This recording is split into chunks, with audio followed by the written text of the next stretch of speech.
सनातन धर्म में देवी महालक्ष्मी का स्थान सर्वोपरि है।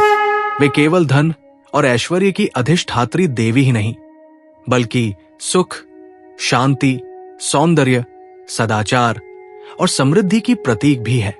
हर प्राणी के जीवन में लक्ष्मी की महत्ता है। जब किसी के घर में लक्ष्मी का वास होता है तो वहां धन धान्य, ऐश्वर्य, आनंद और उत्सव की भरमार रहती है। किंतु जब लक्ष्मी रूठ जाती है तो दरिद्रता, अशांति और दुख प्रवेश कर जाते हैं। पुराणों में देवी लक्ष्मी की कथा विस्तार से आती है।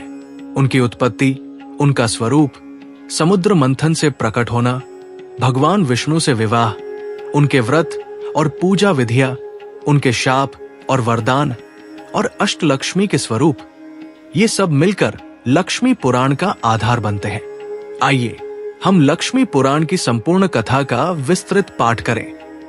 सृष्टि के प्रारंभ में जब अमरत्व की प्राप्ति है तो देवता और दैत्य दोनों ही व्याकुल हो उठे।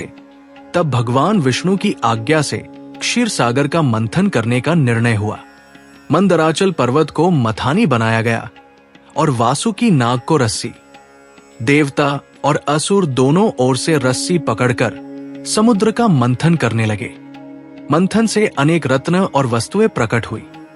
विष, चंद्रमा, पारिजात वृक्ष, कामधेनु, धनवंतरी, कल्पवृक्ष, ऐरावत हाथी, कौस्तुभ मणि और अंततः एक दिव्य ज्योति से युक्त स्त्री प्रकट हुई। ये थी देवी महालक्ष्मी। उनका सौंदर्य अद्वितीय था। चारों ओर दिव्य प्रकाश फैल गया। उनके करकमलों में कमल खिला था। वे स्वयं भी पूर्ण खिले हुए कमल पर विराजमान थी। हाथियों ने उनके ऊपर गंगा जल से अभिषेक किया। समस्त देवता स्तब्ध रह गए। ऋषियों ने उन्हें श्री की उपाधि दी। तभी से वे श्री देवी के नाम से प्रसिद्ध हुई। उनके स्वरूप का वर्णन इस प्रकार है।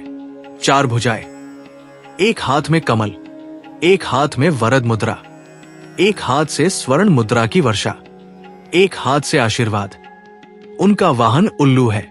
देवी लक्ष्मी जब प्रकट हुई तब सभी देवता उनके सौंदर्य और तेज से मोहित हो उठे। प्रत्येक देवता चाहता था कि वे उनकी अर्धांगिनी बने, किंतु लक्ष्मी जी ने अपने लिए स्वयं पति का चयन करने का निर्णय लिया। उन्होंने देखा कि ब्रह्मा जी सृष्टिकर्ता है, शिव जी संहारक है, परंतु भगवान विष्णु संपूर्ण ब्रह्मांड के पालन करता है। वे धर्म, करुणा और सत्य के रक्षक हैं। लक्ष्मी ने विष्णु को पति रूप में वरण किया। समस्त देवताओं ने इस दिव्य विवाह का उत्सव मनाया। उस समय से लक्ष्मी सदा विष्णु के वामांग में स्थित रहती है। विष्णु जहां भी जाते हैं वहां लक्ष्मी भी उनके साथ होती है। कथा आती है कि समुद्र मंथन से केवल लक्ष्मी ही नहीं बल्कि उनकी बहन अलक्ष्मी भी प्रकट हुई। लक्ष्मी सुख, समृद्धि, शांति और ऐश्वर्य की अधिष्ठात्री है। अलक्ष्मी दरिद्रता, अशांति, कलह और पाप की अधिष्ठात्री है। जहां स्वच्छता, सत्य, श्रम और धर्म होता है वहां लक्ष्मी का वास होता है। जहां आलस्य, गंदगी, असत्य और पाप होता है वहां अलक्ष्मी का वास होता है।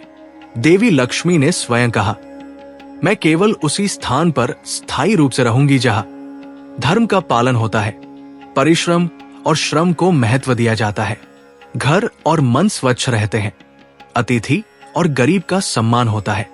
यदि मनुष्य आलसी है, पाप करता है और असत्य बोलता है तो लक्ष्मी वहां से चली जाती है। कोजागरी व्रत। एक बार लक्ष्मी जी ने कहा, शरद पूर्णिमा की रात मैं पृथ्वी पर आती हूं और देखती हूं कौन जाग रहा है। मैं पुकारती हूं, को जागरती। जो व्यक्ति जागते हुए मेरी पूजा करता है उसका घर धन धान्य से परिपूर्ण होता है। इसीलिए इस व्रत को कोजागरी कहते हैं। मार्गशीर्ष गुरुवार व्रत। एक ब्राह्मणी बहुत दरिद्र थी। लक्ष्मी ने स्वप्न में आकर कहा कि मार्गशीर्ष मास के गुरुवार को व्रत करे और कथा सुने।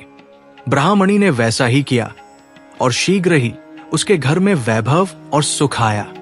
दीपावली व्रत। कार्तिक अमावस्या की रात्रि में लक्ष्मी पृथ्वी पर आती है। जो घर स्वच्छ, सुंदर और दीपों से प्रकाशित रहता है, वहां वे प्रवेश करती है। जो घर अंधकार और गंदगी से भरा होता है, वहां वे नहीं जाती। इसी कारण दीपावली को लक्ष्मी पूजन किया जाता है। एक बार लक्ष्मी और दरिद्रता में झगड़ा हुआ। लक्ष्मी ने कहा, जहां मैं रहूंगी वहां तुम्हें प्रवेश नहीं मिलेगा। दरिद्रता ने कहा, मैं आलस्य और पाप के मार्ग से प्रवेश करूंगी। इस प्रकार मनुष्य के आचरण पर निर्भर करता है कि उसके घर में लक्ष्मी का वास होगा या दरिद्रता का। जब भगवान विष्णु वामन रूप में राजा बलि से 3 पग भूमि मांगने आए और बलि ने अपना सब कुछ दान कर दिया, तो विष्णु ने बलि को पाताल लोक का स्वामी बनाया। विष्णु बलि के द्वारपाल बन गए। लक्ष्मी चिंतित हुई। उन्होंने बलि को भाई मानकर रक्षा का वचन लिया। बलि ने लक्ष्मी को बहन मान लिया। इसी प्रसंग से बलि प्रतिपदा और भाई दूज का पर्व प्रसिद्ध हुआ। लक्ष्मी केवल एक रूप में नहीं बल्कि 8 रूपों में पूजित है। आदि लक्ष्मी, सृष्टि की जननी। धन लक्ष्मी, धन देने वाली। धान्य लक्ष्मी, अन्न और अन्नदाता।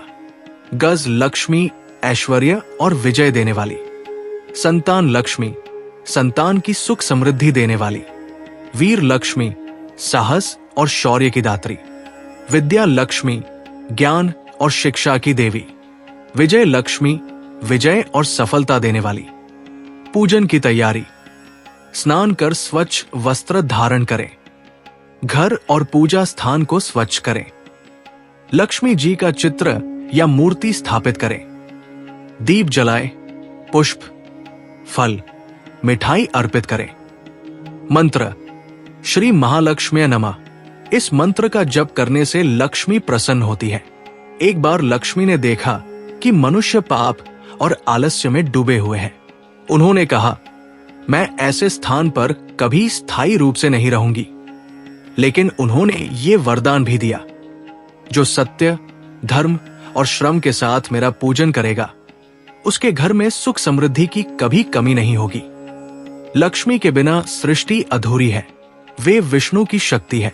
वे केवल भक्ति और पूजा से ही नहीं बल्कि स्वच्छता, श्रम और धर्म से प्रसन्न होती है।